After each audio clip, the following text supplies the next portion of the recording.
Dalam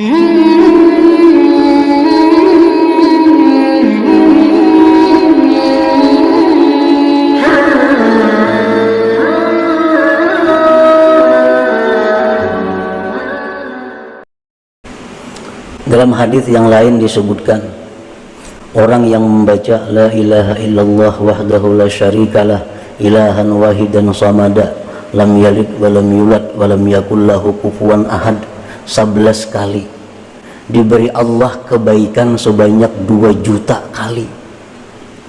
Wa in zada zadallah, amunnya lebih ditambah Tuhan lagi. 11 kali membaca yang tadi, Allah beri 2 juta kebajikan. La ilaha illallah wahdahu la syarikalah ilahan wahidan samadan lam yalid walam yulad walam yakul lahu kufuwan ahad. Ujungnya nyaman aja nih tuh. Apa nih?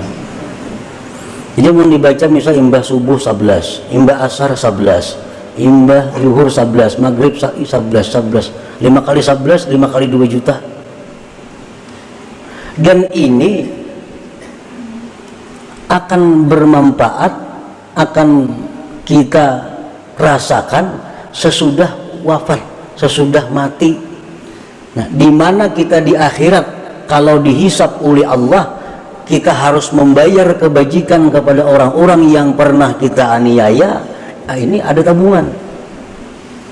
Sana bayari 100 kebajikan, 100 beriakan sana. Ikan pernah itu menggibahinya, itu harus dibayar dengan 1 juta kebaikan, bari 1 juta kebaikan. Ya, tiap hari mengamalkan itu apa banyak bisian.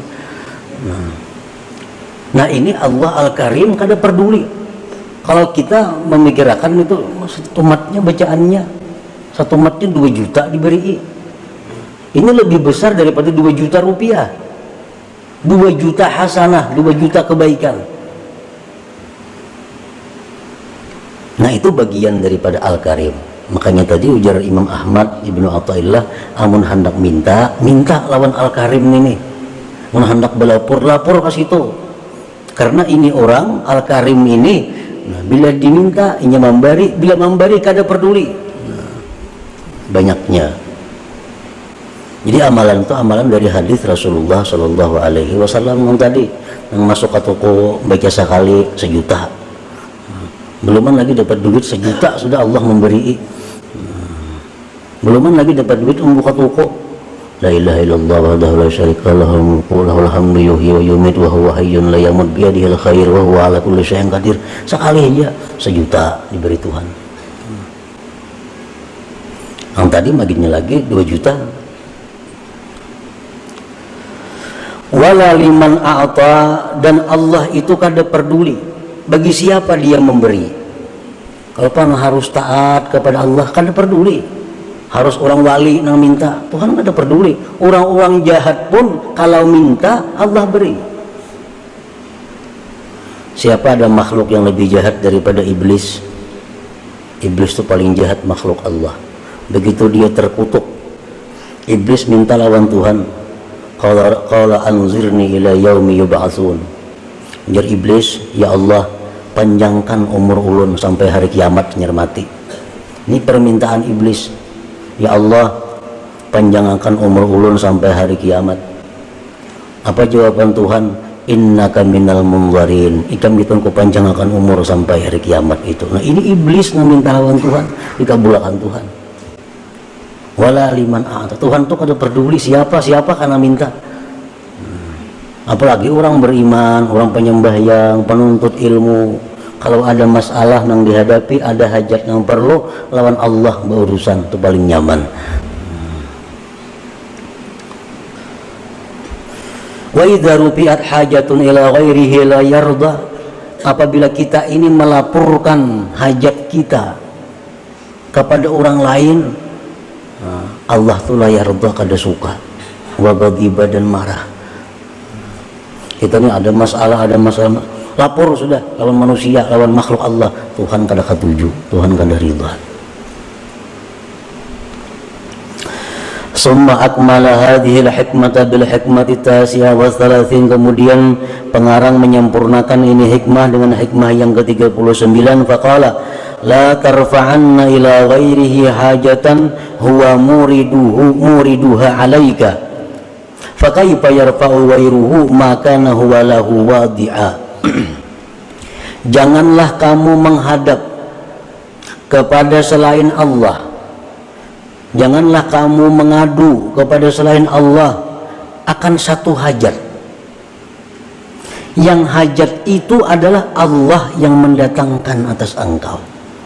Yang maulahkan hajat itu Allah. Maka untuk mengangkat hajat ini Allah juga. Fakaifa yarfa'u ghairuhu ma kana huwa lahu wadi'a. Bagaimana bisa mengangkat orang selain Allah sesuatu yang Allah letakkan? Kalau Allah itu meletakkan hajat kepada kita, orang lain kan akan bisa mengangkat hajat itu.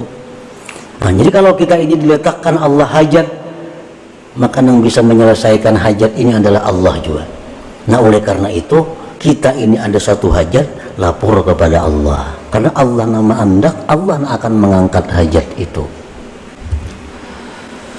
Man la yastati'u an yarfa'a hajatan an nafsihi fa kaifa yastati'u an yakuna laha an ghairihi rafi'a. Barang siapa yang tidak mampu mengangkat hajat dirinya sendiri, bagaimana dia mampu bahwa adalah dia mengangkatkan hajat orang lain? Kalau kita ini melapor lawan manusia, manusia sendiri kadang-kadang membirisakan dirinya, apalagi membirisakan orang lain. Kalau kita melapor kepada makhluk Allah pun banyak masalah. Bagaimana ia bisa menyelesaikan masalah orang lain? Nah, ini adalah kesempurnaan daripada hikmah yang sebelumnya tadi.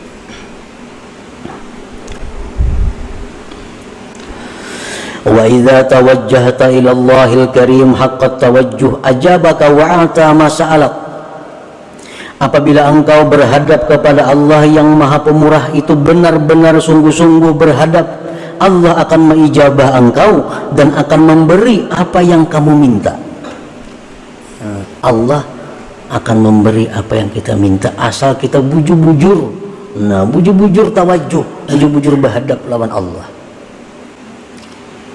Wa idza tawajjahta ila Allahil Karim haqqa tawajjuh ajabaka wa a'ta ma sa'alak imma bisababin ma'lum aw bighairi ma'lum.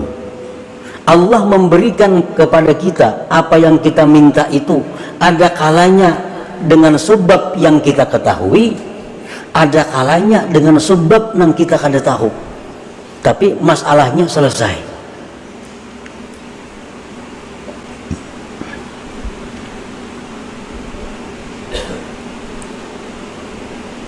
Allah mengabulkan doa kita, memberi apa yang kita minta itu bisa langsung kada bersebab gugur di langit bapaknya kadut ke pesahapan kita, itu sah aja dan bisa aja. Ini sebabnya kada maklum, tapi bisa dengan sebab nang maklum, bisa dengan sebab nang maklum.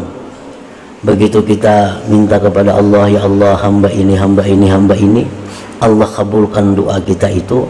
Oh, sekalinya ada tanah nang bahari kada sing payuan berpuluh-puluh tahun payu harganya 10 kali lipat naiknya pada bahari, kada dikira-kira. Nah, bisa itu maklum ngarannya sebabnya diketahui. Nah, jadi Allah memberikan itu bisa dengan sebab yang kita ketahui atau sebabnya kada kita ketahui.